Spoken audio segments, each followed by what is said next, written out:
Hello students, science Gurukul Narayanpur की online कक्षाओं में मैं महेंद्र सिंह आपका स्वागत करता हूं।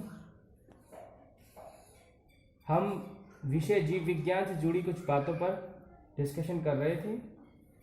पिछले वीडियो में हमने जगत मोनेरा इस पर चर्चा की थी।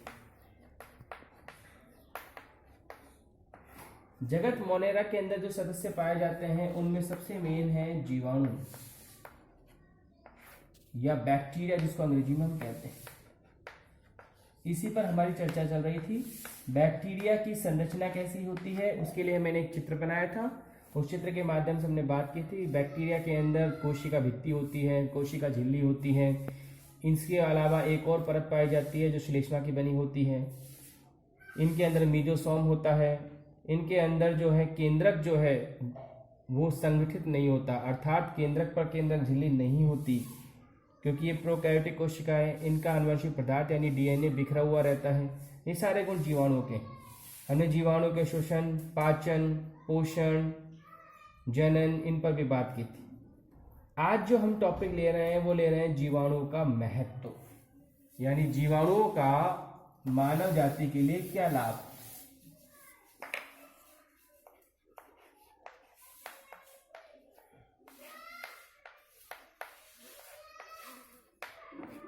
ये टुकड़ा हमारे लिए इसलिए काम का है क्योंकि इस टुकड़े में जनरल नॉलेज के सवाल बनते हैं जो अक्सर जनरल साइंस के पेपरों में आते हैं। तो आप कोई ऐसा एग्जाम देते हैं जहां 10वीं तक की जनरल साइंस आ रही है, जैसे राजस्थान पुलिस में या फिर एसएससी 10वीं लेवल तक के एग्जाम्स में या नेवी एयरफोर्स के एग्जाम में, वहां ये टॉपिक काम आता है। जीवाणु के महत्व को हम दो शब्दों में बांटेंगे, लाभदायक महत्व और हानिकारक महत्व। तो पहले लाभदायक महत्व की बात करते हैं। यहाँ हम उन महत्व की चर्चा करेंगे जिनसे मानव जाति को या सजीवों को लाभ होता है। जैसे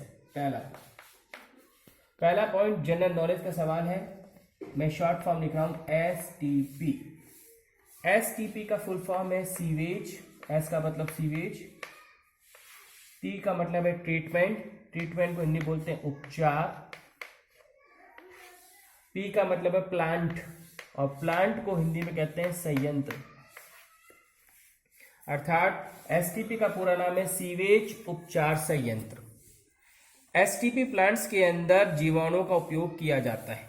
अब आपके लिए एक नया शब्द बन सकता है, सीवेज क्या है। सीवेज बोलते हैं गटर के पानी को, यानी हमारे घरों में जो लैट्रिन का कुंडा होता है, टैंक होता है, उसके जल को सीवेज कहते हैं। सीवेज में दो चीज होती है, एक तो होता है मल प्लस इसके अलावा होता है जल। अब सामान्यतः हम क्या करते हैं, इस सीवेज को यानी गटर के पानी को हम खुले स्थानों पर यूं ही बिखरा देते हैं। जैसे जब लैट्रिन का टैंक भर जाता है तो जो टैंकर आता है उस टैंकर की मदद से हम उस टैंक को खाली करते हैं। वो टैंकर किसी सुनसान जगह पर इस गंदगी को बिखरा देता है। पर इस तरीके में कुछ समस्याएं हैं, जैसे वायु प्रदूषण होता है, बहुत सारे रोग उत्पन्न होते हैं, रोगाणु इसमें तेजी से पनपते हैं। तो इन सब समस्याओं से बचने के लिए कौन सा उपचार है, एसटीपी। एसटीपी वो संयंत्र है जहां सीवेज को शुद्ध किया जाता है और इस क्रिया में जीवाणुओं का ही उपयोग किया जाता है। जीवाणु गंदगी को आसानी से सड़ा सकते हैं। जैसे आपको याद होगा पिछले वीडियो में मैंने एक वर्ड यूज किया था, मृतोपजीवी। वो सजीव या वो जीवाणु जो मरी और सड़ी गली वस्तुओं से भोजन हासिल करते हैं। जैसे एक टॉपिक आपने सुना होगा, मैं इसी के साथ ले लूं इसको, गोबर गैस संयंत्र।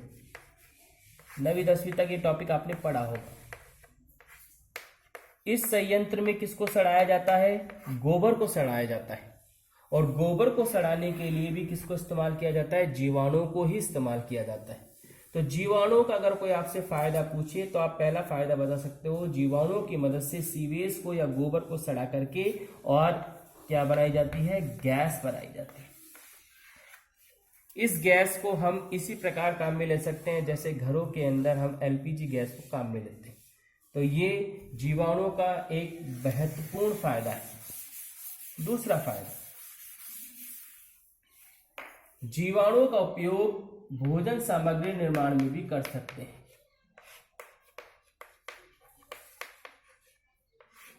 यानी जीवाणु की मदद से हम भोजन की सामग्री भी बना सकते हैं। इसके लिए सबसे बढ़िया उदाहरण है दूध को दही में बदलाना। जब दूध को दही में बदला जाता है तो इस दौरान एक जीवाणु ही काम में आता है, जिसका नाम अक्सर जनरल साइंस के पेपरों में पूछा जाता है, और वो नाम है लैक्टोबैसिलस। इस जीवाणु का उपयोग करके दूध को दही में चेंज कर दिया जाता है। तो जो डेयरी उद्योग होता है, डेयरी उद्योग जहां दूध से संबंधित कार्य होता है, उस डेयरी उद्योग की नींव कौन है? लैक्टोबैसिलस जीवाणु। क्यों? क्योंकि दूध को दही में बदल के इस दही से ही पनीर तैयार किया जाता है, इसी दही से जो है घी तैयार किया जाता है। ये सारे कार्य इसी जीवाणु की मदद से किए जाते हैं। तो भोजन सामग्री निर्माण में भी जीवाणु का महत्व है। जीवाणु का अगला फायदा है,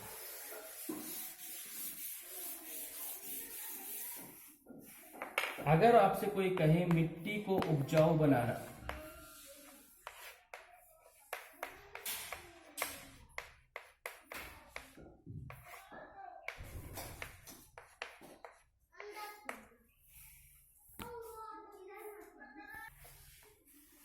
मिट्टी को उपजाऊ बनाने के लिए भी जीवाणु को काम में लिया जा सकता है। जैसे 9वीं क्लास में आपने एक टॉपिक पढ़ा होगा, फसल चक्र।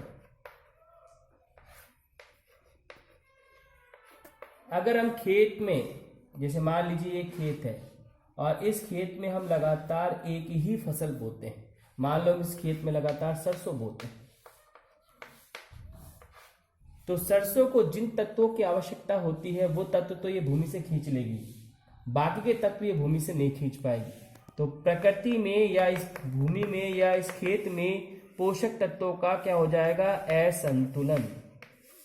असंतुलन क्यों होगा? क्योंकि सरसों को मान लीजिए सोडियम चाहिए, पोटेशियम चाहिए, तो सिर्फ सरसों क्या करेगी? मिट्टी से इन दोनों को खींचेगी, बाकी को नहीं खींचेगी। तो धीरे धीरे इनकी तो क्या हो जाएगी? कमी हो जाएगी, और बाकी क्या हो जाएंगे? ज्यादा। तो एक असंतुलन हो गया। इस असंतुलन को खत्म करने के लिए हमें क्या अपनाना चाहिए? फसल चक्र। फसल चक्र का मतलब एक खेत में फसल जो बोनी चाहिए वो प्रतिवर्ष बदल बदल कर बोनी चाहिए। जैसे एक बार सरसों, अगली बार गेहूं। तो इससे क्या है? मिट्टी में पोषक तत्वों का संतुलन बनता है। सरसों को कुछ तत्व चाहिए वो उसने ले लिए, गेहूं को कुछ तत्व चाहिए वो उसने ले लिए, तो इससे क्या है? एक संतुलन बन जाएगा। इस संतुलन को बनाने में जीवाणु की भी भूमिका है। जैसे जनरल नॉलेज का क्वेश्चन है, जब फसल चक्र अपनाई जाती है तो 2 या 3 साल बाद खेत के अंदर एक फलीदार फसल बोनी चाहिए। फलीदार फसल वो होती है जिनमें फलियां पाई जाती है, जैसे मटर है, सेम है, चना भी इसी में आता है। फलीदार फसलों की एक खास बात होती है, उनकी जड़ों में एक जीवाणु रहता है, जो जीवाणु मिट्टी को उपजाऊ बनाता है, और उस जीवाणु का नाम है राइजोबियम। तो मिट्टी को उपजाऊ बनाने में किस जीवाणु का इस्तेमाल करते हैं? राइजोबियम का इस्तेमाल करते हैं। ये जीवाणु जो है मिट्टी को उपजाऊ बनाने में मदद करता है। वो भी कैसे? इसके लिए हम 12वीं क्लास में एक टॉपिक पढ़ेंगे जिसका नाम है नाइट्रोजन स्थिरीकरण। यानी ये जीवाणु नाइट्रोजन गैस को उनके यौगिकों में बदल देता है, और जिससे मिट्टी उपजाऊ बन जाती है। तो ये खासियत इस जीवाणु में मौजूद है। इसके अलावा जीवाणु का और भी महत्व हो सकता है। जैसे जीवाणु जो होते हैं उन्हें यूज किया जाता है बायोटेक के अंदर। बायोटेक 12वीं का टॉपिक है, जिसकी फुल फॉर्म है बायोटेक्नोलॉजी। ये एक तकनीक है। टेक्नोलॉजी को आपको पता है अंग्रेजी एक शब्द है टेक्नोलॉजी, जिसका हिंदी में वर्डिंग तकनीक ही है। तो बायोटेक या बायोटेक्नोलॉजी के अंदर जीवाणुओं का इस्तेमाल किया जाता है, और इनका इस्तेमाल करके जो है बहुत सारे ट्रांसजेनिक पादप तैयार कर चुके हैं। अब नया शब्द है ट्रांसजेनिक पादप। ये वो पौधे हैं जिनमें बदलाव किया गया है। यानी एक नॉर्मल सामान्य पौधे में अगर हम कोई बाहर से जीन जोड़ दे तब ये ट्रांसजेनिक पादप बनेंगे, और ये जीन जोड़ने का जो कार्य है ये जीवाणु की मदद से किया जाता है। तो अगर आपसे कोई पूछे जीवाणुओं का आर्थिक महत्व, तो फायदेमंद या लाभदायक महत्व में आप बता सकते हो कि जीवाणुओं की मदद से हम भोजन तैयार कर सकते हैं, जीवाणुओं की मदद से हम गोबर को या सीवेज को सड़ा करके गैस बना सकते हैं, जीवाणुओं की मदद से हम मिट्टी को उपजाऊ बना सकते हैं, जीवाणुओं का उपयोग बायोटेक में भी किया जाता है। ये कुछ इनके फायदेमंद या लाभदायक उपयोग हो गए। अब हम बात करते हैं इनके कुछ हानिकारक महत्व।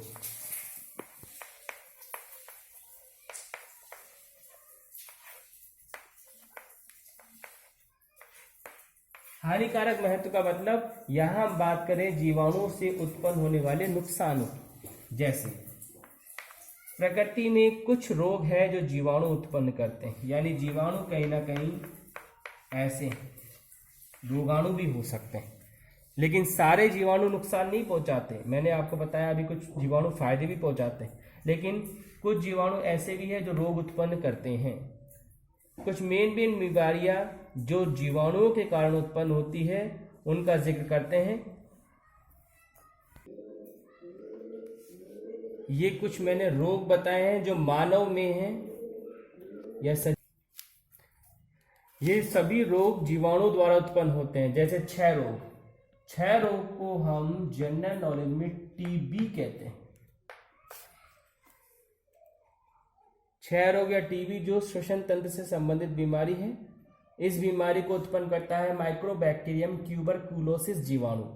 ऐसे ही टाइफाइड आपने काफी सुना होगा, टाइफाइड को उत्पन्न करता है ये जीवाणु साल्मोनेला टाइफी जीवाणु। कुष्ठ रोग, कुष्ठ रोग को कोढ़ कहते हैं। कोढ़ का लक्षण होता है हाथ पैर की अंगुलियां जो है विकृत हो जाती हैं। इस रोग को माइकोबैक्टीरियम लेप्रे जीवाणु उत्पन्न करता है। तो ये सारणी आप ये 3-4 जो क्वेश्चंस बनाए मैंने, ये क्वेश्चंस आप उतार सकते हैं अपने जनरल नॉलेज के लिए। ये वो बीमारियां हैं जो जीवाणुओं द्वारा उत्पन्न होती हैं। तो अगर आपसे कोई पूछता है जीवाणुओं का एक नुकसान बताइए या हानिकारक महत्व बताइए, तो आप जिक्र करेंगे जीवाणु मानव में रोग उत्पन्न करते हैं। ये चौथी बीमारी मानव की नहीं है, ये चौथी बीमारी पशुओं की है। पशुओं में एंथ्रेक्स रोग एंथ्रेक्स जीवाणु उत्पन्न करता है। तो ये जीवाणुओं का सबसे बड़ा नुकसान मान लो या हानिकारक महत्व मान लो। तो इन सबको आप अपनी कॉपी में उतार भी सकते हैं। इसके अलावा जीवाणु का दूसरा नुकसान, जीवाणु हमारी भोजन सामग्री को खराब कर देते हैं।